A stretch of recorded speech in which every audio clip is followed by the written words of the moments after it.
Literally, what? Put this guy on a no-fly list now. Like, this guy should not be allowed to fly. Bro, he could start a fire.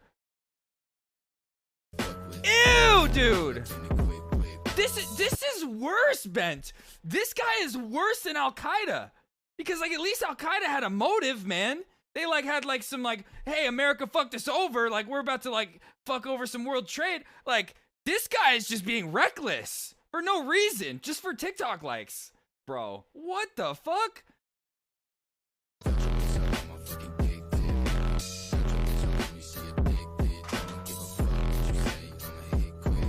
Ew, dude! Gross!